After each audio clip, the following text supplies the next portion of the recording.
કેમ કે રોટલી શાક અને દાળ ભાત ખાવ ને તો મારી જેમ શરીર વધે. રોટલી શાક દાળ ભાત થી બાળકનું મન મોટું ન થાય. બાળકને મન મોટું કરવું હોય તો એને પ્રેમ, પ્રેરણા અને પ્રોત્સાહનના ગુણો વાવવા પડે. માં બોલે ને માં, it is not mythology my dear, it is psychology.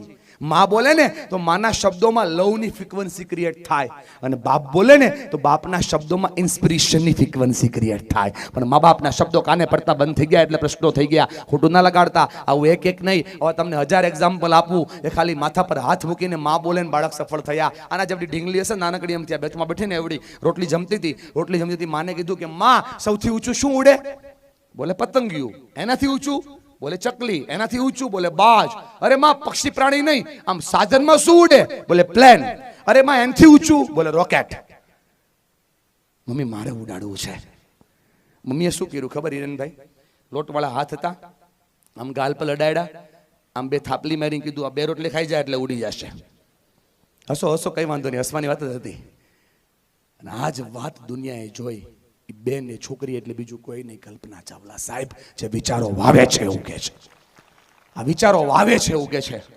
એક રમતો રમતો છોકરો મુઠ્ઠીમાં ધૂળ લઈને આવે, પપ્પા આ મુઠ્ઠીમાં ધૂળ છે, ધૂળ એટલે માટી, આ માટી એટલે દુનિયા. હે પપ્પા, આ મુઠ્ઠીમાં જેમ માટી આવી, મુઠ્ઠીમાં જેમ દુનિયા આવી, એમ આખી દુનિયા મુઠ્ઠીમાં આવે પપ્પા.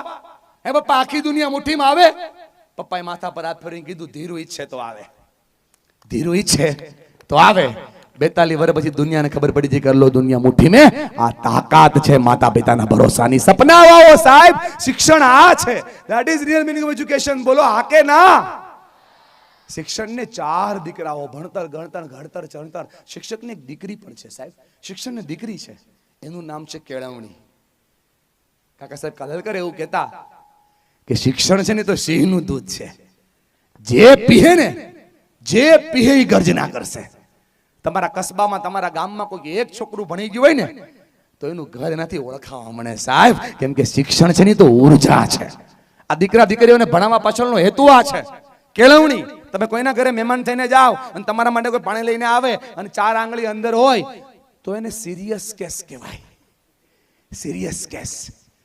પણ મસ્ત પાણી લઈને આવે ને તમને ગુડ મોર્નિંગ કે જય માતાજી કે તો એને સિન્સિયર કેસ કહેવાય.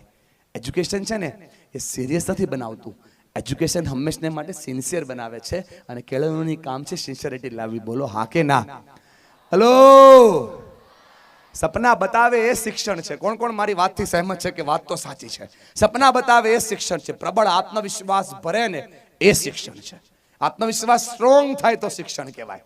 એક આવી મોટી શિબિર ચાલુ હતી અને મોટા મોટા ન્યૂઝ રિપોર્ટરો હતા. છોકરાની સામે માઇક મૂક્યું. 11 વર્ષને 6 મહિનાના છોકરાએ હાથમાં માઇક લઈને કીધું, મને યાદ રાખજો, આત્મવિશ્વાસ કહું છું બેન, તમારા બાળકો જો આત્મવિશ્વાસુ થાય તો શિક્ષણ થઈ રહ્યું છે. મુઠ્ઠી વાળીને કીધું, મને યાદ રાખજો, હું અત્યારે 11 વર્ષને 6 મહિનાનો છું, મારું નામ ગુકેશ છે, અને આખા ભારતમાં જ્યારે વર્લ્ડ ચેમ્પિયનશિપ ચેસની યોજાશે, સૌથી નાની ઉંમરનો વર્લ્ડ ચેમ્પિયન હું બનીશ. લોકો હસ્યા, લોકોએ હસવાનું કર્યું. માતા પિતા રાત્રે બેઠા પોતાના બેડરૂમમાં, મમ્મી એન્વાયરમેન્ટલ એન્જિનિયર, પપ્પા માઇક્રોબાયોલોજિસ્ટ. એક વ્યક્તિએ જોબ છોડી 7 વર્ષ સુધી આ છોકરાની સાથે રખડ્યા. 7 વર્ષ સુધી દેશ વિદેશ ગામ બધે જ ગયા, અને 18 વર્ષને 3 મહિનાનો દીકરો થયો. બેન પાછો હાથમાં માઇક લીધું, મને ઓળખો છો? આત્મવિશ્વાસ કોને કહેવાય? મને ઓળખો છો? બોલે કોણ? બોલે હું ગુકેશ. યાદ કરો, નાનો હતો ત્યારે કીધું તું, આજ તમારી સામે વર્લ્ડ ચેમ્પિયન થઈને ઊભો છું. આખી દુનિયાએ તાળી પાડી. સાહેબ આને આત્મવિશ્વાસ કહેવાય. કદાચ પપ્પા 7 વર્ષમાં શું કમાણા આવત મોટા ભાઈ? લાખ, 2 લાખ, કરોડ, 2 કરોડ, 5 કરોડ, ચાલો 7 વર્ષ બાપ શું કમાઈ શકે? નોકરી કરનારો બાપ. આ છોકરાનો પહેલો ચેક આ દીકરાએ પોતાના પપ્પાને કોન્ફિડન્સથી હાથમાં આપ્યો. 11 કરોડ રૂપિયાનો હતો. દોસ્ત આને કહેવાય આત્મવિશ્વાસ.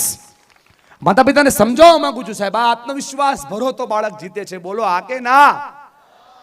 અને સૌથી મોટો મુદ્દો છે માઇન્ડસેટ, મનની સ્થિતિ. જો બાળકની મનની સ્થિતિ મજબૂત કરવા લાગો તો શિક્ષણ થઈ રહ્યું છે સાકાર થઈ જાય. ખાટલા પર એક છોકરી સૂતી છે, સૂતેલી દીકરીએ મમ્મીનો હાથમાં પકડ્યો, આંખમાં આંખ નહીં, કીધું કે માં હવે મારાથી નહીં થાય, માં હવે હું નહીં કરી શકું, માં મારથી પોસિબલ નથી. એટલે માએ કીધું શું થયું બેટા? એટલે દીકરીએ કીધું કે માં પગ કપાઈ ગયા ને.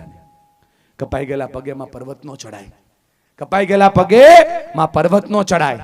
હાથને મજબૂત કરીને માં બોલી, કોણે કીધું બેટા? કોણે કીધું બેટા કે પગથી પર્વત ચડાય? પગથી પર્વત ના ચડાય બેટા, મજબૂત મનથી પર્વત ચડાય. મન જેના નબળા હોય રસ્તા ક્યાંય જડતા નથી. અડગ મનના માનવીને હિમાલય પણ નડતા નથી. મનને મજબૂત કર બેટા. પગ ના હોય તોય જીવન જીવાય, પગ ના હોય તોય પર્વત ચડાય. આ છોકરીએ 8 વર્ષ મહેનત કરી અને ટાઈમ્સ ઓફ ઇન્ડિયાના પહેલા પેજ પર છપાણું એ સાચા પગે તો દુનિયા એવરેસ્ટ ચડે, પ્લાસ્ટિકના પગે એવરેસ્ટ ચડી ગઈ. નામ છે અરુણિમા સીમા. તમારા બાળકને આ મનોબળ આપો. તારથી ન થાય એમ નહીં બેટા, તું કરી શકે. મનોબળ છે ને એ દુનિયાની સૌથી મોટી તાકાત છે કે તું કરી શકે. આજે દીકરીઓ બેઠી છે એટલે સમજાવું છું માઇન્ડસેટ કોને કહેવાય. આપણાથી બેટા જગ્યાએથી ઊભું નથી થવાતું, આપણાથી બોલાતું નથી અને આપણે કહીએ છીએ કે આપણા શિક્ષણનો સ્તર જોઈ રહ્યા છે. બેટા એક્ઝામ્પલ આપીને સમજાવું. દીકરા વિચાર, તારા બેમાંથી કઈ હાથ ન હોય તો શું થાય? અરે બોલ દીકરા, ખાલી સવાલ પૂછો. બેમાંથી કઈ હાથ ન હોય તો શું થાય? કશું થાય આપણાથી? શું થાય? જેમાં દીકરી બોલી નથી શકતી ને એમ બચ્ચાઓને ખોલવા પડશે. એક બાળક દીકરીનો જન્મ થાય અને 3જા જ વર્ષે ખબર પડી જાય કે આ દીકરીના બેમાંથી એકય હાથ નથી, બેમાંથી એકય હાથ નથી. એટલે માં એને કે, કોઈ તને એમ કે ને કે તારા બેમાંથી એકય હાથ નહીં, તારે ઊંચા અવાજે કહેવાનું હાથ ન હોય તો કાંઈ નહીં, પકતો છે ને. તારે ઊંચા અવાજે કહેવાનું હાથ ન હોય તો કાંઈ નહીં, પકતો છે ને. જેમાં બેન બોલી નથી શકતી એમ દીકરી બોલી નથી શકતી, બોલે નહીં કાંઈ. એટલે મમ્મીએ કીધું પૂછે તો કહેવાનું હાથ ન હોય તો કાંઈ નહીં, પકતો છે ને. હાથ ન હોય તો કાંઈ નહીં, પકતો છે ને, એમ કહેવાનું. આ એક્ઝામ્પલ વિજય બહુ દૂરથી સમજાવું છું, તમને ટૂંકમાં સમજાવી દઉં. આજે દેખાય છે ને એ ફોટો, એનું નામ છે, આ દીકરીનું નામ છે શીતલ દેવી. 8 વર્ષ મહેનત કરી, ગામ, તાલુકો, જિલ્લો, શહેર, રાજ્યની ઓલિમ્પિકમાં ગઈ, 3 ગોલ્ડ મેડલ અને 2 સિલ્વર મેડલ ભારત માટે લાવી. તાકાત આને કહેવાય, માઇન્ડસેટ આને કહેવાય, પ્રબળ મન આને કહેવાય. જો મન મજબૂત થાય તો જીવન જીતવાની શરૂઆત થાય.